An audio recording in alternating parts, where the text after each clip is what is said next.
Hello students, this is Usha from GK Jain High Secondary School.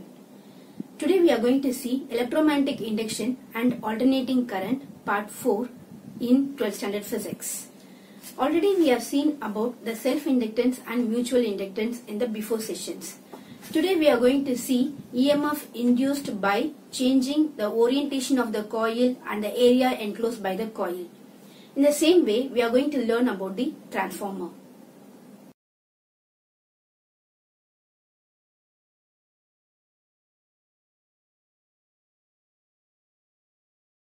Electromagnetic induction and alternating current part 4. Method of producing induced EMF. Electromagnetic force is the characteristics of any energy source capable of driving electric charges around a circuit. It is not actually a force. It is a work done in moving unit electric charge around the circuit. It is measured in joule per second or volt. Examples of energy source which provide EMF are electrochemical cells, thermoelectric devices, solar cells, and electrical generator. Of these, electrical generator are most powerful machines, so they are used for large-scale power generation. According to Faraday's law of electromagnetic induction, when an electric flux linked with the coil changes, an EMF is induced in the circuit. This EMF is called induced EMF. The magnitude of the induced EMF is given by epsilon is equal to d phi b divided by dt. As we have already known that phi b is equal to Ba cos theta, substituting the value will get epsilon is equal to d by dt of Ba cos theta. So from the above equation, it is clear that induced EMF can be produced by changing magnetic flux in any of the following ways. By changing the magnetic field B, by changing the area A of the coil, and by changing the relative orientation theta of the coil with magnetic field. From Faraday's experiment on electromagnetic induction, it is discovered that an EMF is induced in a circuit on changing the magnetic flux of the field through it. So first one is induction of EMF by changing the area of the coil. Consider a conducting rod of length L moving with a velocity v towards left on a rectangular metallic framework. The whole arrangement is placed in a uniform magnetic field B', whose magnetic lines are perpendicular directed into the plane of the paper. Now the rod moves from AB to DC in a time dt. The area enclosed by the loop and hence the magnetic flux through the loop decreases. The change in magnetic flux in time dt is d phi b is equal to b into change in area. Here what is the change in area? The change in area is nothing but area ABCD. So we have area ABCD is equal to L into V into dt. Substituting the value, we will get BLV into dt. Taking dt to the other side, so we have d phi b divided by dt is equal to BLV. As a result of change in flux, an EMF is generated in the loop. The magnitude of the induced EMF is phi is equal to epsilon is equal to d phi b divided by dt, or epsilon is equal to BLV. This EMF is called motional EMF. The direction of the induced current is found to be clockwise from Fleming's right-hand rule. So now you all have learned about induction of EMF by changing the area of the coil. Next one, we are going to learn about induction of EMF by changing relative orientation of the coil with the magnetic field. Consider a rectangular coil of n turns kept in a uniform magnetic field B'. The coil rotates in anticlockwise direction with an angular velocity omega about an axis perpendicular to the field. At time t equal to 0, so the plane of the coil is perpendicular to the field and the flux linked with the coil has its maximum value phi m is equal to Ba, where A is called as the area of the coil. At time t seconds, the coil is rotated through an angle theta, that is equal to omega t, in anticlockwise direction. So in this position, the flux linked is phi m cos omega t, a component of phi m normal to the plane of the coil. The component parallel to the plane phi m sin omega t has no role in electromagnetic induction. Therefore, the flux linkage at this deflection position is n phi b is equal to n phi m cos omega t. According to Faraday's law, the EMF induced at that instant is epsilon is equal to minus d by dt of n phi b, which is equal to minus d by dt of n phi m cos omega t. So minus n phi m d by dt of cos omega t, differential of cos omega t is minus sin omega t, and omega t, when you differentiate once again, you will get omega. So negative sign and the other negative sign, so it becomes positive. So we have n phi m omega sin omega t. If the coil is rotated through an angle of 90 degree from initial position, then sin 90 value is 1. That is sin omega t is equal to 1. The maximum value of the induced EMF is epsilon m is equal to n phi m omega. Substituting phi m is equal to BA, we'll get epsilon m is equal to n BA omega. Therefore, the value of induced EMF at that instant is then given by epsilon is equal to epsilon m sin omega t. It is seen that the induced EMF varies as sine function of the time angle omega t. If this alternating voltage is given to a closed circuit, a sinusoidal varying current flows in it. This current is called alternating current and it is given by I is equal to Im sin omega t. Using this value, we are able to draw the graph. Now we can see this. When epsilon is equal to epsilon sin 0, that is omega t is 0, sin 0 value is 0. So you can see the graph, the point 0.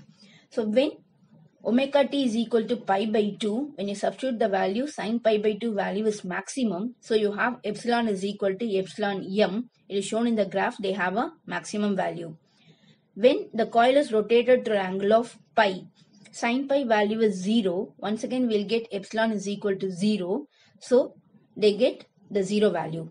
When omega t is equal to 3 pi by 2, they will have a maximum value but in the opposite direction. So they have a negative. So it is in the third quadrant. So epsilon is equal to minus epsilon m. Then the fourth one, when omega t is equal to 2 pi, epsilon is equal to epsilon m, sin 2 pi value is 0. The value is given as 0. So this is the graph which shows in the sinusoidal waveform. Next we are going into your transformer.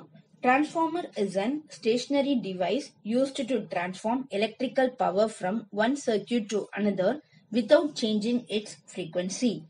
If the transformer converts an alternating current with low voltage into an alternating current with a high voltage, it is called step-up transformer.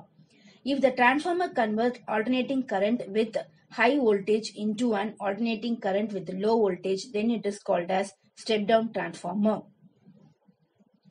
Now we'll see the principle. The principle of transformer is the mutual induction between the two coils. So, when an electric current passing through a coil changes with the time, an EMF is induced in the neighboring coil. So, we can see this is the diagram for the transformer. There are two coils of high mutual inductance wound over the same transformer core. The core is generally laminated and it is made up of a good magnetic material like silicon steel. The coils are electrically insulated but magnetically linked through transformer core. The coil across which alternating voltage applied is called as primary coil P, and the coil from which output power is drawn out is called as secondary coil S. Now we'll see the working. So the primary coil is connected to an source of alternating voltage. So an alternating magnetic flux is set up in the laminated core.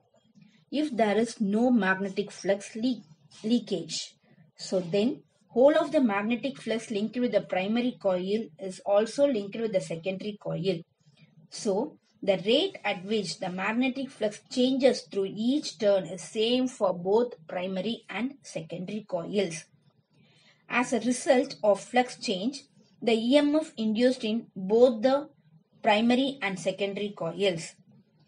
The EMF induced in the primary coil epsilon P is almost equal and opposite to the applied voltage Vp, and it is given by Vp is equal to epsilon P, which is equal to minus Np into d phi b by dt. The induced EMF in secondary coil will also have the same frequency as that of the applied voltage. So, the EMF induced in the secondary coil epsilon S is given by epsilon S is equal to minus Ns into d phi b divided by dt, where Np and Ns are the number of turns in the primary and the secondary coil. If the secondary coil is open, then epsilon S is equal to Vs, where Vs is the voltage across the secondary coil. Vs is equal to epsilon S is equal to minus Ns into d phi by dt. So by comparing the above two equations, we can write as Vs divided by Vp is equal to Ns divided by Np, which will be taken as equal to K.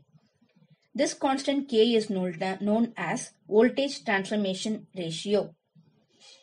If it is an ideal transformer, so whatever the input power Vp Ip will be equal to the output power Vs Is, where Ip and Is are the current in the primary and the secondary coil. Therefore, we can write Vs by Vp is equal to Ns by Np, which is equal to Ip divided by Is. So, in terms of amplitude of corresponding quantities, Vs by Vp is equal to Ns by Np is equal to Ip by Is, which is equal to K. Two conditions are there. If Ns is greater than Np, that is, number of turns in the secondary coil is greater than the number of turns in the primary coil. Therefore, Vs is greater than Vp and Is is less than Ip. This is the case of step-up transformer in which voltage is increased and the corresponding current is decreased. The second case is if Ns is less than Np. Therefore, Vs is less than Vp and Is is greater than Ip. This is step-up transformer where voltage is decreased and the current is increased. Next, we'll see efficiency of a transformer. We have learned about efficiency in our 11th standard. So just to recall the same way, the efficiency eta of a transformer is defined as the ratio of the useful output power to the input power. Thus, eta is equal to output power divided by input power into 100%. The efficiency in the range of 96 to 99%. If there is no energy losses in the transformer, it may lead to 100% efficiency, but which is ideally not possible. So the next topic is energy losses in a transformer. Transformer do not have any moving part, so that its efficiency is much higher than that of rotating machine like generators. But there are many factors which leads to energy loss in the transformer. The energy losses are core loss, or it is called as iron loss. Next, copper loss. Then we have flux leakage. First, we'll see about the core loss or iron loss. This loss takes place in transformer core. Hysteresis loss and eddy current loss are known as core loss or iron loss. When transformer core is magnetized and demagnetized repeatedly by an alternating voltage applied across primary coil, hysteresis takes place, due to which some energy is lost in the form of heat. Hysteresis loss is minimized by using steel of high silicon content in making transformer core. When you change alternating voltage, the same way alternating magnetic flux in the core induces eddy current in it. Therefore, there is an energy loss due to the flow of eddy current called eddy current loss, which is minimized by using very thin lamination of transformer core. Next is copper loss. Transformer windings have electrical resistance. When the electric current flows through them, some amount of energy is dissipated due to Joule's heating. This energy loss is called copper loss, which is minimized by using wires of large diameter. The next one is flux leakage. Flux leakage happens when the magnetic lines of primary coil are not completely linked with the secondary coil. Energy loss due to this flux leakage is minimized by winding coils one over the other. So now we'll see advantages of AC in long distance power transmission. Electrical power is produced in a large scale at electrical power station with the help of AC generator. These power stations are classified based on the type of fuel used as thermo, hydro, electric and nuclear power station. Most of the stations are located at remote area. Now, the electrical power from remote area, it has to be transmitted to a larger distance, which they have to be reach the towns or cities where actually it is consumed. This process is called as power transmission. That is, the electrical power generated is transmitted over large distances through transmission lines to reach towns or cities where it is actually consumed. This process is called power transmission. But there is a difficulty during power transmission. So there will be a power loss due to Joule's heating effect I square R in the transmission lines, which are hundreds of kilometers long. So this will reduce the value of the current. The resistance R can be reduced with thick wires of copper or aluminium, but this increases the cost of production of transmission line and other related expenses. So this way of reducing power loss is not economically valuable. So what we are going to do? We are going to use the step up and step down by using transformer. At the transmitting point, the voltage is increased and the corresponding current is decreased by using step up transformer. Then it is transmitted through transmitted lines. At the receiving point, the voltage is decreased and the current is increased to appropriate values by using step-down transformer, and then it is given to consumers. Thus, power transmission is done efficiently and economically. Thus, it is clear that when an electrical power is transmitted at higher voltage, the power loss is reduced to a larger extent. Students, you all have learnt about the EMF induced by changing the orientation of the coil and the area enclosed by the coil, and you all have learned about the transformer, how it is useful in our day-to-day life. Thank you. Once again, we'll meet you in the next video.